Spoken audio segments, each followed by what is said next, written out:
할렐루야.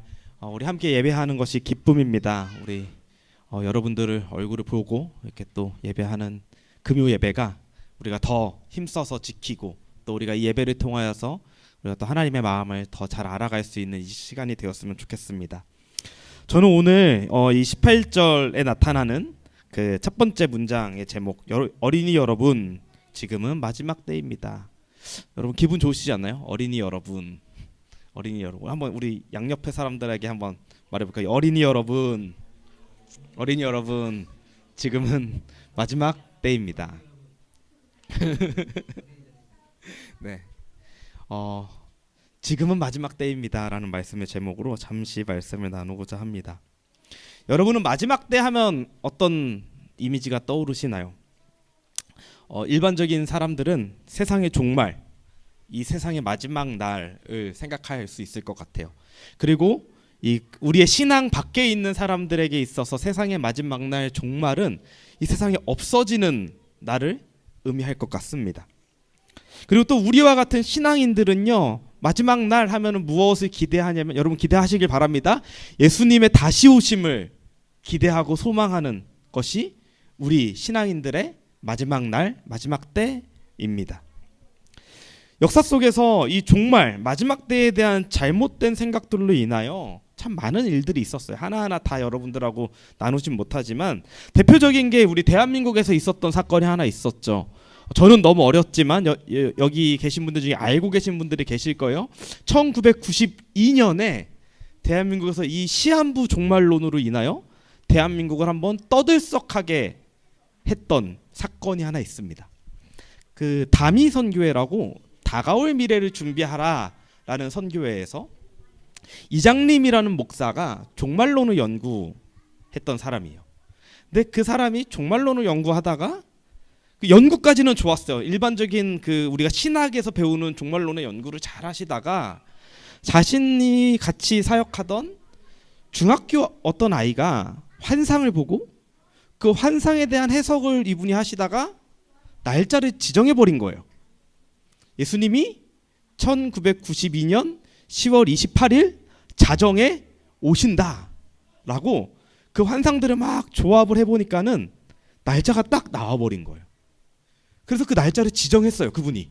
예수님은 지정하지 않으셨지만 그분이 날짜를 딱 지정해 놓고 이제 예수님 곧 오십니다. 우리 예수님 공중재림하실 때 다 들림 받아야 됩니다. 다 휴거돼야 됩니다. 여러분 신앙생활 똑바로 하시고 우리 1992년 10월 28일을 준비합시다 라고 이야기가 된 거예요. 점점 퍼져갑니다. 그 이야기가. 그리고 이 이야기가 대한민국을 흔들어 놓습니다. 어느 정도였냐면요, 저는 이제 들은 이야기고, 여러분 혹시 이따 집에 가셔서 이거 검색하시면요, 그 최근 한 몇 년 전에 나왔던 재밌는 영상도 편집된 영상이 있어요. 이 사건 때문에 막 들림 받는다고 하니까, 휴거된다고 하니까는, 아무것도 남김없이 사람이 사라진다고 하니까는 이날 1992년 10월 28일 날 KBS에서 생중계를 했습니다. 그 교회를, 그 다미성교회를 비롯한 그 시한부 종말론을 따르는 교회들을요 생중계를 했어요. 진짜 들림 받나? 온 국민이 이게 진짠가 하도 난리를 치니까. 그런데 결론적으로 무슨 일이 있었죠? 아무 일도 없었습니다.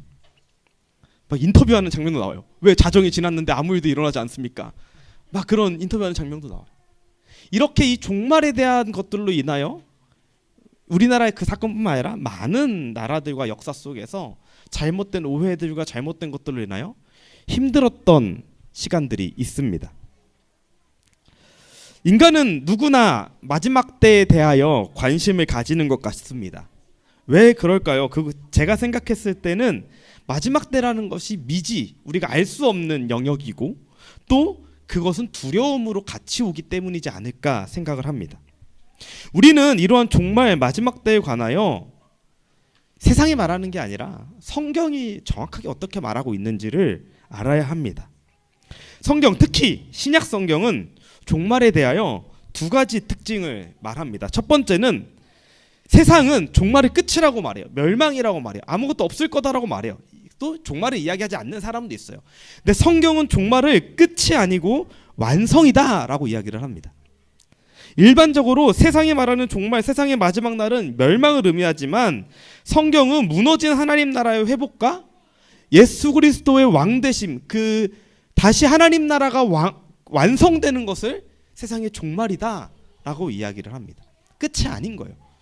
완성되는 것입니다.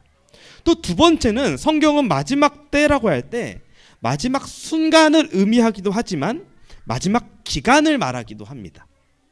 이것은 이제 저희 교회에 오셔서 예배를 계속 잘 들으신 분들이면 많이 들어보셨겠지만은 이미 시작됐지만 아직 완성되지 않은 그 하나님의 나라 안에 우리가 살고 있다라는 이야기를 여러분 들어보셨을 거예요. 예수님이 이 땅에 오시는 성육신 사건은 하나님 나라가 이 땅에 왔음을 의미합니다. 혹시 성경책 가지고 계신 분들은 마가복음 1장 15절 한번 펴보실까요? 제가 오랜만에 추가 말씀을 준비하지 않았습니다. 저는 그래서 여러분들에게 성경을 펴보라고 하고 있는데 마가복음 1장 15절 말씀입니다. 한번 읽어볼까요? 시작. 때가 찼고 하나님 나라가 가까이 왔으니 회개하고 복음을 믿어라. 개역개정 성경에 이렇게 나와 있어요. 때가 찼고 하나님 나라가 가까이 왔으니 회개하고 복음을 믿어라. 한국어로 보면요, 이게 예수님이 이제 성육신 하셔서 이 땅에 오셔서 공생애를 시작하실 때 하신 말씀이거든요. 한국어로 보면은 하나님 나라 가까이 왔대요. 뭔가 아직 안 온 느낌이잖아요. 근데 헬라어를 보면요, 헬라어 단어에 가까이 왔다라는 단어가 페펠로타이라는 단어가 사용되었습니다. 이 단어는요, 펠레로라는 단어, 가까이 오다라는 단어에서 파생된 단어인데 이 단어의 원뜻은요, 가득하게 하다, 충만하게 하다, 완성하다, 마치다의 뜻이 있습니다. 하나님 나라가 가까이 왔다라는 것을 원뜻을 해석하면은 하나님 나라가 충만하다라는 의미가 되는 거예요. 그리고 여기 페펠로타이라는 이 단어의 시제는요, 수동태이면서 완료태입니다. 하나님으로 인해서 예수 그리스도 이 땅에 오심으로 인해서 하나님 나라가 왔고요, 오게 되어졌고요, 그게 이미 충만해졌어요. 완료되었어요. 하나님 나라가 시작되었음을 선포하는 단어입니다. 그리고 우리가 말했듯이 그 나라의 끝은, 완성은 예수님의 다시 오심으로 완성될 것입니다. 오늘 요한은요, 자신의 공동체에게, 이 편지의 수신자들에게 마지막 때에 대한 이야기로 시작을 합니다. 그리고 요한 또한 이 신약 성경이 가지고 있는 마지막 때에 대한 의미, 제가 말씀드렸던 끝이 아닌 완성의 의미, 그리고 순간이라는, 마지막 때라는 마지막 순간이라는 의미와 기간의 의미를 같이 가지고 갈 거예요. 요한도. 그걸 어떻게 볼 수 있냐면은 오늘 18절 우리 한번 다 같이 볼까요? 18절에 보면은 어린이 여러분, 지금은 마지막 때입니다라고 할 때 이 때라는 단어가 호라라는 단어가 사용됩니다. 이 호라라는 단어는요, 어느 순간을 의미하기도 하지만은 동시에 어느 기간을 의미하기도 합니다. 우리가 때라는 단어로 쓸 때 한국어도 이 때가 어느 순간을 말하기도 하지만 그때 그랬어, 그 기간에 그랬어, 같은 의미로도 사용되잖아요. 여기서 사용되는 호라라는 단어의 뜻도 두 가지가 동시에 가지고 있다라고 해요. 그 순간과 그 기간을 같이 말하고 있다라고 합니다. 요한은 오늘 본문 18절에서 지금은 마지막 때입니다 라고 말하면서 그 이유를 이렇게 찾고 있습니다.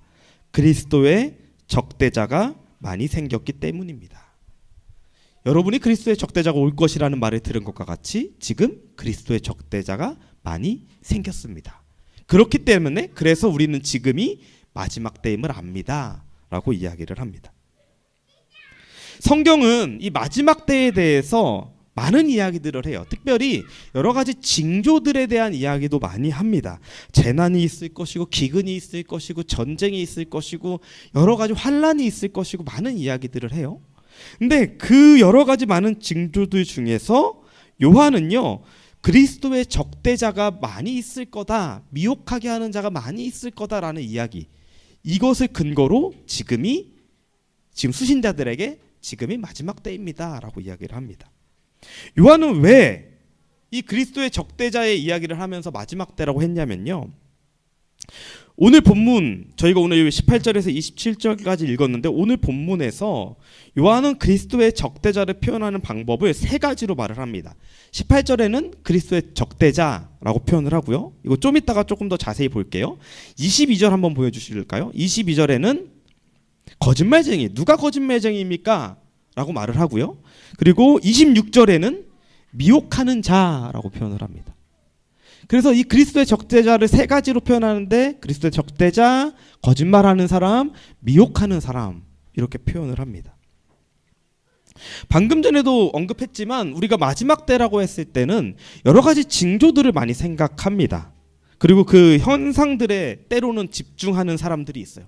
지금 전쟁이 나고 있어. 지금 지진이 있어. 지금 기근이 있어. 그래서 마지막 때야 라고 생각 많이 합니다. 그런데 주님의 재림이 가까워 올수록 사단이 더 두려워하는 건 무엇이냐면요, 지진과 기근과 전쟁과 이런 현상보다 예수를 믿는 자들이 많아지는 걸 사단이 싫어할 거예요. 맞죠? 마지막 때가 가까울수록 사단은 예수를 믿지 못하게 해야 돼요. 사람들이 예수를 떠나게 해야 돼요. 그래서 방법이 뭐예요? 계속해서 그리스도의 적대자들, 거짓말하는 자들, 미혹해서 예수님을 믿지 못하게 방해하는 자들, 그들을 만들어내고 사단이 그런 일을 하게 되는 겁니다. 그래서 우리를 계속해서 유혹하는 일을 마지막 때에 사단이 더 필사적으로 하는 거예요. 그런 의미에서 이 당시에 요한의 이 서신서를 받아보는 수신자들에게도 동일한 일이 있었던 거예요. 적대자들이 많아집니다. 그리스도를 부인하는 자들이 많아집니다. 당시 그리스도의 적대자, 헬라어로는 안티크리스토스라는 단어가 쓰여요. 크리스토스는 적대자고요. 안티는 반대하다라는 거잖아요. 그리스도를 반대하다, 그리스도를 부인하는 자들, 우리 계속 설교 시간에 나오지만은 바로 영지주의 사상을 가진 자들을 말하고 있습니다. 그들은 여러분 많이 들으셨지만 영은 거룩하고 육은 악하다라는 생각을 가지고 있기 때문에 거룩하신 하나님이 악한 육신을 가지고 이 땅에 올 수 없다라고 생각하는 거예요.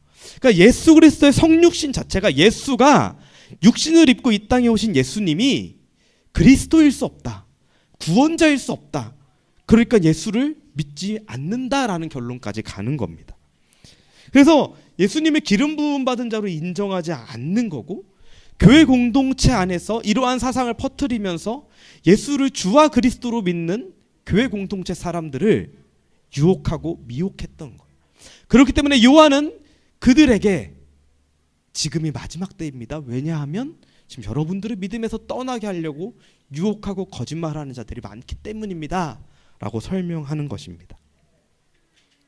이러한 방해와 어려움 속에 있는 수신자들에게 요한은 지금 이 수신자들의 상황이 어떻다고요?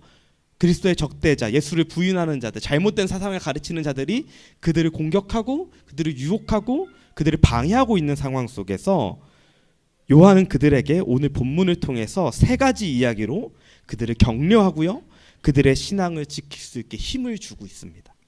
오늘 저는 여러분들과 이 세 가지를 함께 보며 종말을, 우리가 살고 있는 시대도 종말입니다. 예수님이 부활하시고 승천하신 이후부터 예수님이 다시 오시는 그 기간까지를 우리는 종말을 살고 있다라고 합니다. 함께 종말을 살아가는 저와 여러분들 또한 격려받고 함께 같이 살아내기를 소망합니다. 첫 번째 요한의 격려는 18절에서 21절입니다. 우리 힘드시지 않다면 다 같이 한번 다시 읽어볼까요? 길지만 18절에서 21절입니다. 어린이 여러분, 지금은 마지막 때입니다. 여러분이 그리스도의 적대자가 올 것이라는 말을 들은 것과 같이 지금 그리스도의 적대자가 많이 생겼습니다. 그래서 우리는 지금이 마지막 때임을 압니다. 그들이 우리에게서 갔지만 그들은 우리에게 속한 자들이 아니었습니다. 그들이 우리에게 속한 자들이었더라면 그들은 우리와 함께 그대로 남아 있었을 것입니다. 그러나 결국에는 그들은 모두 우리에게 속한 자들이 아니라는 사실이 드러나게 되었습니다. 여러분은 거룩하신 분에게서 기름 부으심을 받아 모든 것을 알고 있습니다. 여러분이 진리를 알지 못한다고 해서 여러분에게 내가 이렇게 써 보내는 것이 아닙니다. 오히려 여러분이 진리를 알고 있기 때문에, 그리고 또한 여러분이 거짓은 모두 진리에서 나오지 않는다는 것을 알고 있기 때문에 이렇게 써 보내는 것입니다. 아멘. 18절에 보면요, 그리스도의 적대자가 있다라고 이야기를 해요. 19절에 보면요, 그들은 원래 어디 있었어요? 교회 공동체 안에 있었어요. 교회 공동체 안에 있다가 나간 자들입니다. 아마도 교회 안에서 예수를 그리스도로 시인하는 자들을 계속해서 미혹했을 거예요. 야, 그게 말이 돼? 어떻게 거룩하신 하나님이 악한 육신을 입고 이 땅에 올 수 있어? 이거 말이 안 돼 라고 그들을 유혹했을 것입니다. 그리스도의 적대자 안티크리스토스. 그리스도는 그 의미가 기름 부음 받은 자라는 의미입니다. 이거는 히브리어로는 여러분들 잘 아시는 메사이아라고 하죠. 기름 부음 받은 자, 구원자라는 뜻입니다. 그렇다면 안티크리스토스들은 그리스도를 부인하는 자들이고, 이들은 예수가 그리스도임을, 예수가 구원자임을 부인하는 자들이었습니다. 이러한 상황 속에 있는 교회 공동체에게 요한은 20절에 이렇게 말합니다. 여러분은 거룩하신 분에게서 기름 부으심을 받아 모든 것을 알고 있습니다. 격려하고 있어요. 지금 그 상황 속에 있는 자들에게 요한이 격려합니다. 여러분은 거룩하신 분에게서 기름 부음 받은 자라서 모든 것을 알고 있다라고 말합니다. 여러분, 거룩하신 분이 누구실까요? 누구실까요? 우리 같이 지금 소통하고 있는 거 맞죠? 거룩하신 분은 예수님입니다. 거룩하신 분 예수님에게서 기름 부음 받은 자, 기름 부음을 받았다고 말해요. 교회는요, 예수가 주와 그리스도이심을 고백하는 공동체입니다. 그리고 요한은 그 교회를 기름 부음 받은 자들이다라고 말합니다. 재밌죠? 예수님이 그리스도인데, 예수님이 기름 부음 받은 자인데, 교회 또한 예수님으로부터 기름 부음을 받은 자들이라고 요한은 말하고 있어요. 성경에서 기름 부으심은 여러 가지를 상징하는데, 우리가 대표적으로 친숙하게 알고 있는 상징은 성령의 임하심을 상징합니다. 우리 이제 요한일서를 마치고 아마도 다음 시즌에 볼 사무엘상 후반부에 보면요, 사무엘상 16절 13절에 보면은 사무엘이 다윗에게 기름을 붓는 장면이 나타납니다. 제가 대신 읽어드릴게요. 사무엘이 기름을 담긴 뿔병을 들고 그의 형들이 둘러선 가운데 다윗에게 기름을 부었다. 그러자 주님의 영이 그날부터 계속 다윗을 감동시켰다라고 이야기를 해요. 사무엘이 다윗에게 기름을 붓자 주님의 영이 다윗을 계속해서 감동시켰다라고 말합니다. 신약에서는요, 누가복음 4장 18절에 예수님이 자신의 공생의 사역을 시작하면서요, 나사렛 회당에 들어가셔서 그날 읽어야 되는 성경 본문을 피셔서 읽는데 이사야서 말씀입니다. 그리고 첫 번째 시작이 이렇습니다. 예수님이 자신을 향해서 말씀하시는 거예요. 주님의 영이 내게 내리셨다. 주님께서 내게 기름을 부으셔서. 성령이 임하시는 것과 기름이 붓는 것은 계속해서 성경에서 같이 나오고 있습니다. 그러면 예수님께서 우리에게 기름을 부으셨다라는 것은 예수님께서 성령을 우리에게 주셨다라는 의미로 받아들일 수 있습니다. 그리고 요한은요, 그의 복음서에서 성령이 하시는 일들을 설명하는데 성령이 하시는 여러 가지 일들 중에서 요한복음 14장 15장 쭉 보시면은 성령님이 어떠한 분이신지 소개합니다. 여러 가지 것들이 있는데 대표적인 것이 가르쳐 주신대요. 진리로 인도하신대요. 그리고 내가 했던 말들, 예수님이 했던 말들을 기억나게 하신대요. 이것이 성령이 하시는 일이라고 요한은 복음서에서 말을 합니다. 또 한 가지는 성령의 임재, 성령의 임함하면 여러분 또 무엇이 생각나시나요?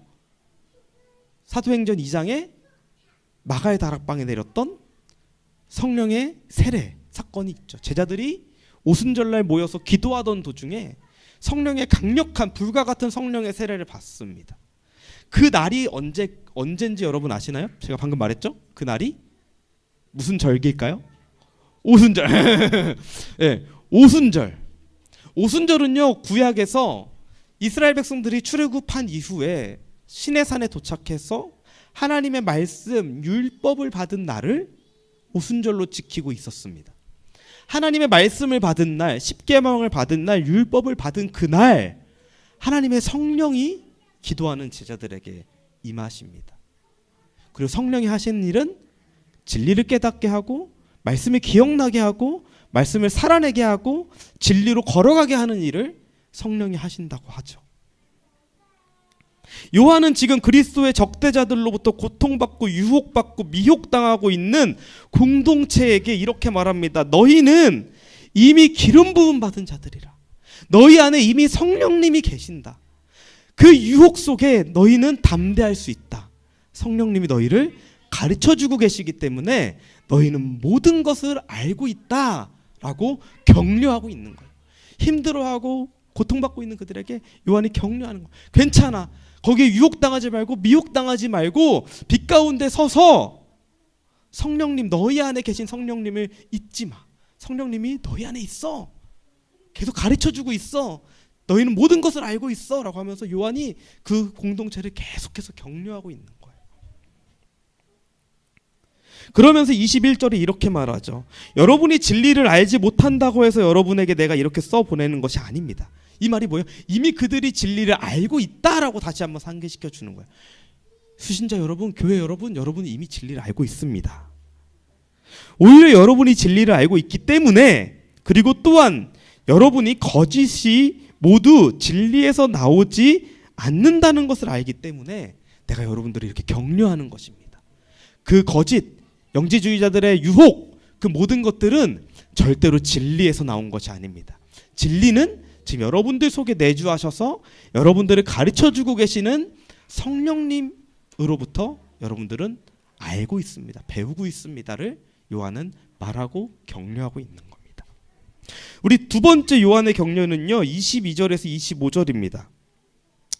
여기도 힘들지만 우리 다시 한번 읽어볼까요? 22절에서 25절입니다. 시작. 누가 거짓말쟁이입니까? 예수가 그리스도이심을 부인하는 사람이 아니고 누구겠습니까? 아버지와 아들을 부인하는 사람이 곧 그리스도의 적대자입니다. 누구든지 아들을 부인하는 사람은 아버지를 모시고 있지 않은 사람이요, 아들을 시인하는 사람은 아버지를 또한 모시고 있는 사람입니다. 여러분 속에 간직하십시오.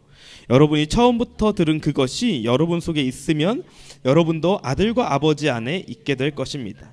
이것은 그가 친히 우리에게 주신 약속인데 곧 영원한 생명입니다.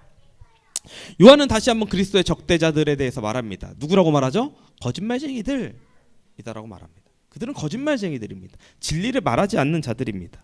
그러면서 이렇게 말합니다. 예수가 그리스도이심을 부인하는 자들은 아버지와 아들을 부인하는 사람이다라고 말을 합니다.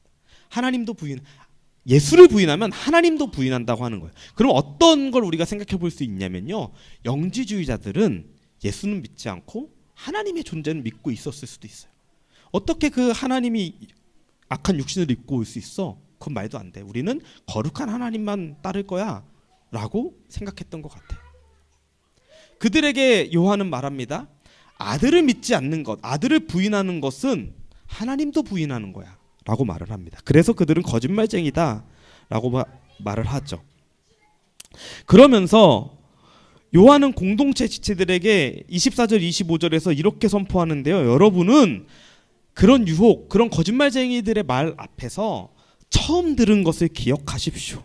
처음 들은 것을 여러분 속에 간직하십시오. 그 처음 들은 것이 여러분 속에 있으면 여러분도 아들과 아버지 안에 있게 될 것입니다 라고 말을 합니다.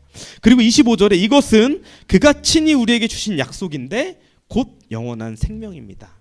처음 들은 것은 주님이 우리에게 주신 약속이고 그 약속은 영원한 생명이다 라고 말을 합니다.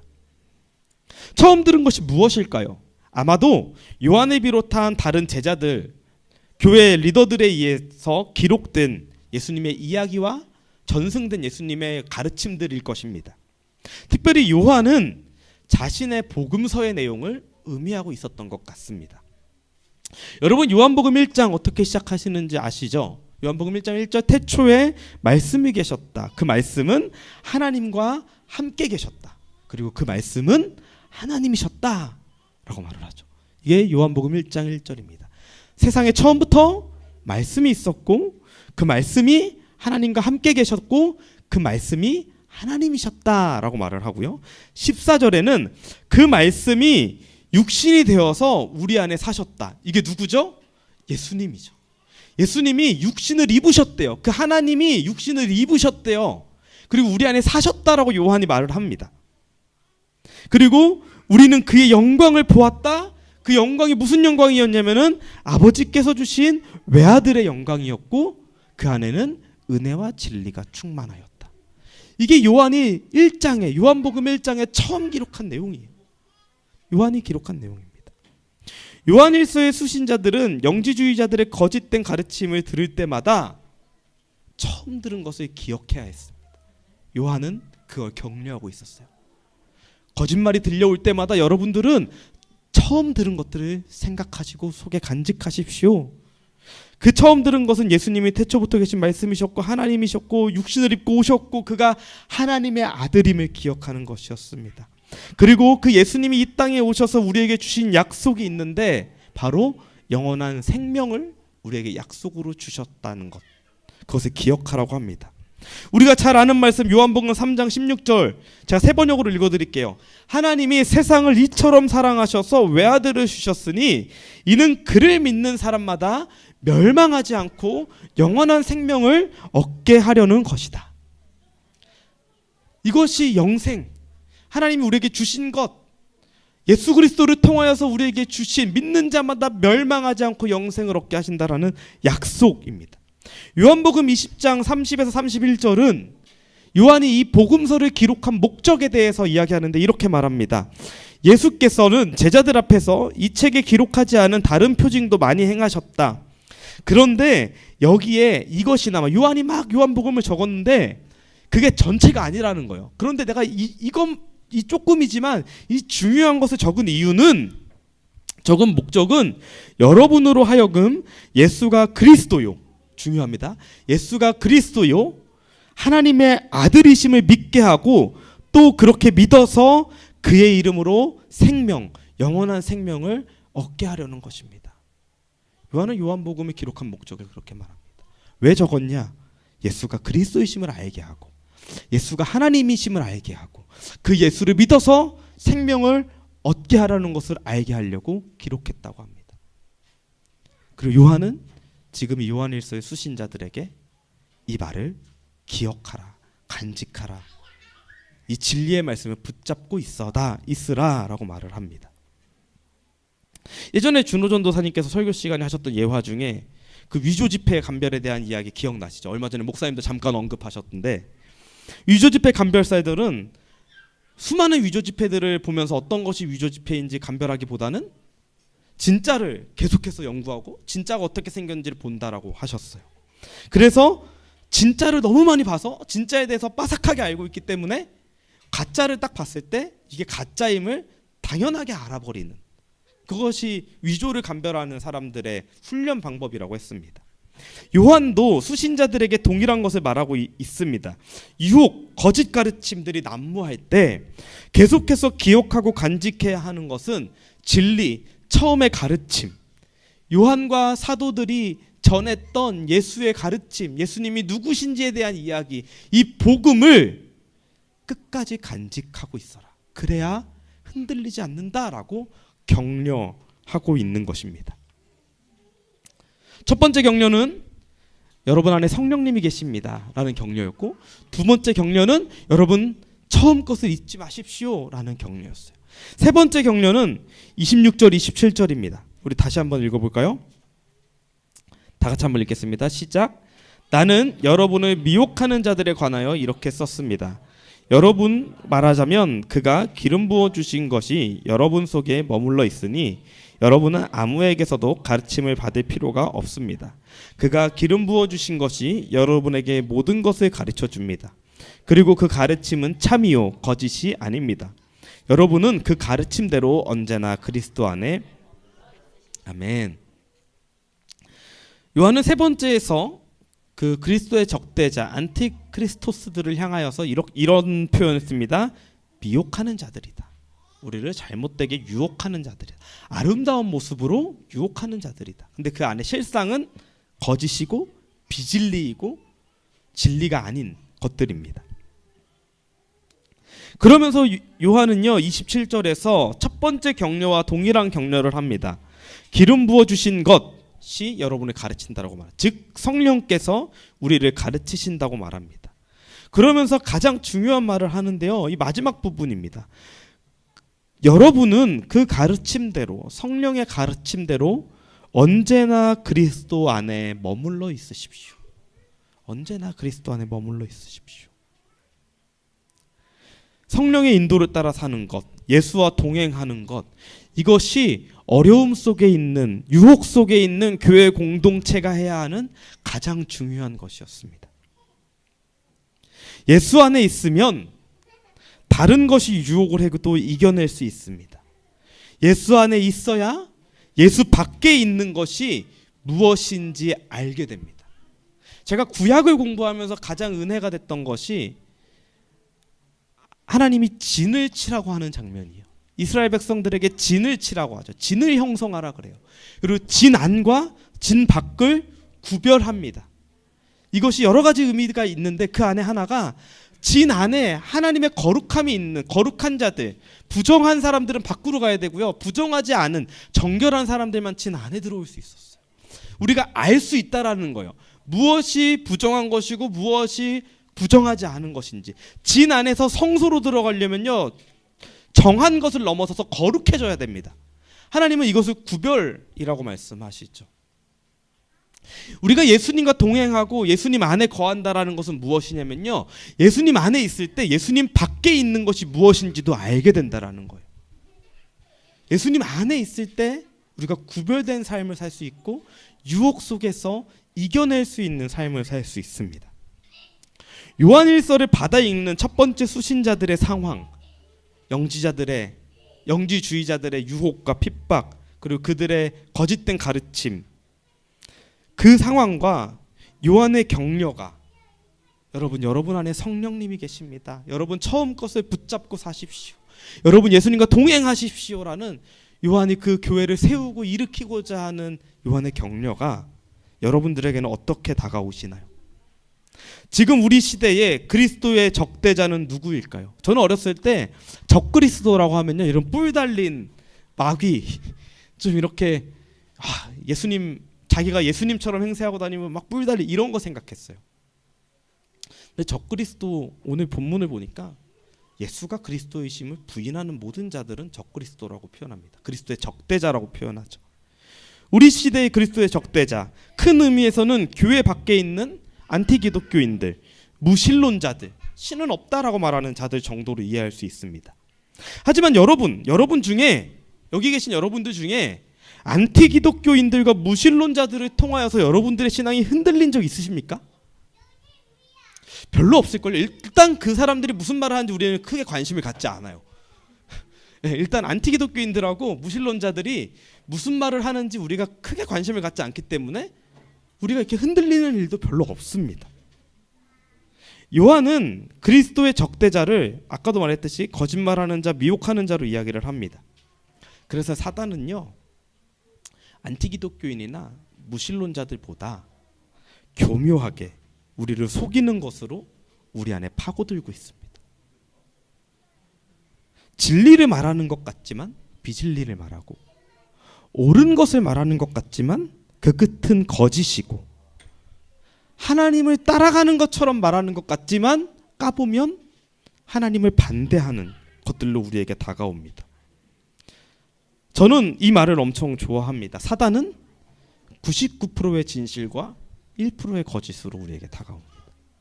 여러분, 99%의 진실과 1%의 거짓은 진실일까요, 거짓일까요? 거짓입니다. 사단은 우리를 그렇게 교묘하게 속입니다. 대표적으로 수많은 이단의 사상들이 있습니다. 하나하나 다 말할 수 없어요.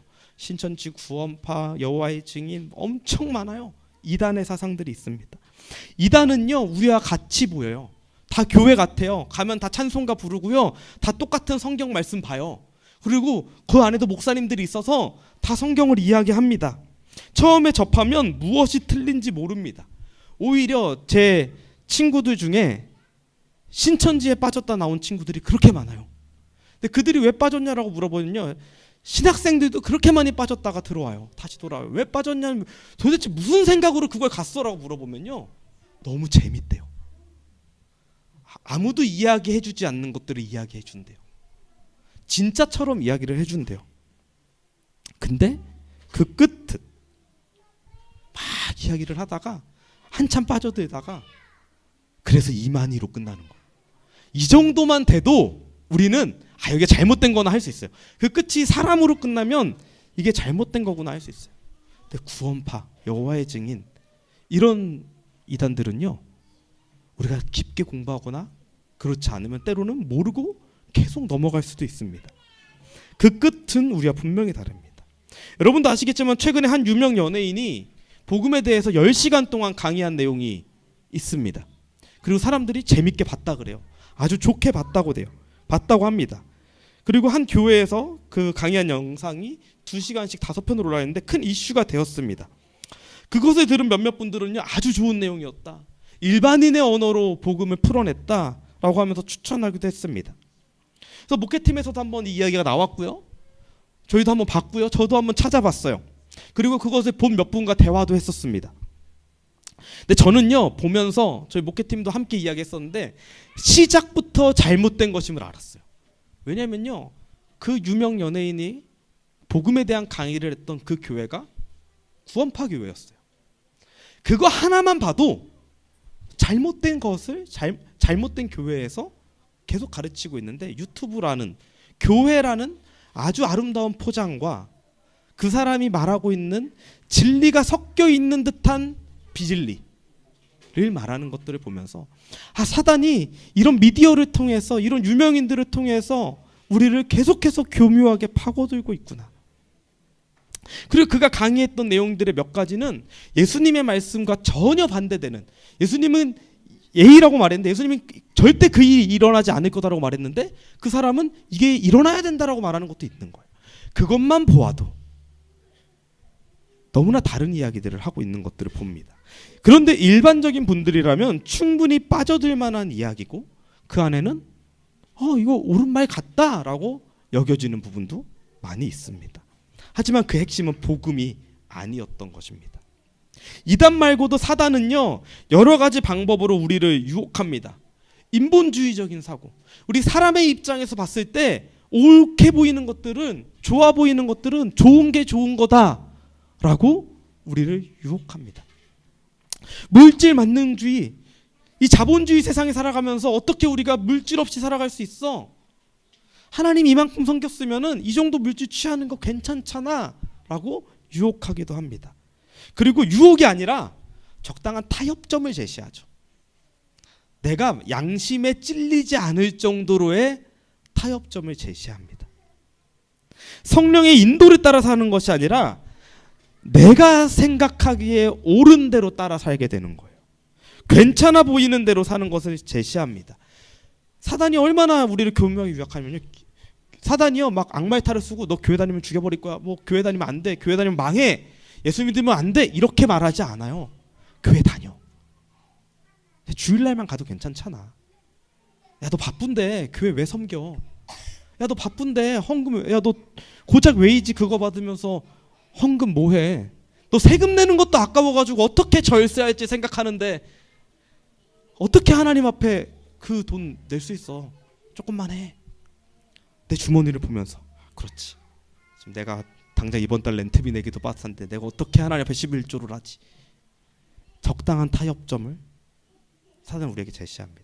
처음엔 그게 아무것도 아닌 것 같아요. 타협하다 보면 어느 순간 예수님은 내 삶에 존재만 하는, 예수라는 이름만 내 삶의 어느 한 구석에 처박혀 있고 나는 예수님과 아무런 상관없이 살고 있는, 그게 사단이 우리를 이 마지막 때에 유혹하는, 그래서 우리가 예수님을 믿는다라고 착각 속에 살아가게 하는, 여러분 이게 얼마나 무서운 겁니까? 예수님을 믿는다고 착각 속에 살아가는, 마지막 예수님 다시 오셨을 때 예수님을 맞이하는 그 순간에 부끄러운 거, 좀 맞이할 수 없는 상황이 올 수도 있는 거. 근데 그때에 요한은 우리에게 말씀을 통해서 격려합니다.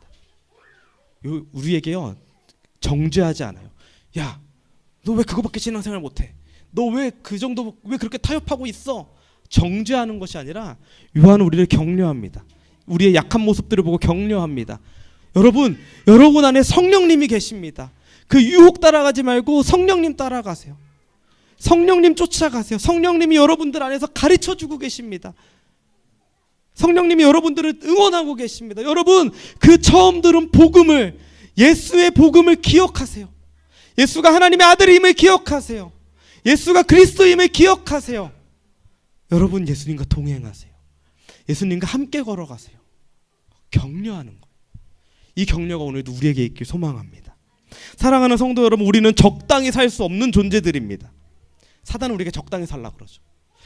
예수님이 우리에게 적당히 하지 않으셨어요. 예수님이 우리에게 자신의 전부를 주셨습니다. 예수님이 우리에게 자신의 생명을 주셨습니다. 그리고 생명을 주시면서 영생을 약속하셨고 성령을 선물로 주셨습니다. 예수님이 전부를 우리에게 주셨는데 그 전부를 받은 우리가 어떻게 적당히 예수님을 향해 살 수 있겠습니까? 우리의 삶이 예수님과 전부 동행하는 삶이 살기를 소망합니다. 말씀을 마무리하겠습니다. 마지막 때의 사단은 우리가 예수님을 따라 예수님과 동행하는 삶을 떠나 살길 바랍니다. 이게 사단이 원하는 거예요. 예수를 믿는 것 같은 착각 속에 살다가 멸망 속으로 우리를 이끌고 가는 것이 사단의 전략입니다. 요한일서의 수신자들과 우리의 상황이 많이 다르지 않습니다. 오늘 우리는 요한이 수신자들에게 했던 세 가지 격려를 기억하기 소망합니다. 성령님이 우리 안에 거하십니다. 그래서 우리 안에 모든 것을 가르쳐 주십니다. 여러분, 어디 다른 곳 가서 진리 배우려고 하지 마세요. 어디 유튜브 보고 진리 배우려고 하지 마십시오. 성령께서 우리 안에 가르쳐 주시고 예수 그리스도를 머리로 한 교회 공동체를 통하여서 우리를 진리로 인도하여 주십니다. 여러분, 예수님께서 우리를 교회로 부르신 이유가 이 안에서 성령님이 여러분 안에 내가 부족하고 내가 궁금하고 내가 헷갈리고 세상이 나를 유혹하는 그 모든 것 속에서 우리 교회 공동체를 통하여서 우리를 진리로 이끌어 주실 것입니다. 우리는 처음 들은 말씀을 기억해야 됩니다. 우리는 그리스도 안에 머물러 있어야 합니다. 다음 주에도 제가 말씀을 전하게 됐는데요. 다음 주에는 28절에 이렇게 시작합니다. 그러므로 자녀되니 여러분 그리스도 안에 머물러 있으십시오. 똑같은 구절로 시작을 해요. 그리고 우리가 어떻게 하나님의 자녀가 되었는지, 그 자녀된 삶이 무엇인지 다음 주에 더 자세하게 나눠보겠습니다. 우리 시간 다 같이 찬양하고 기도하기 원합니다.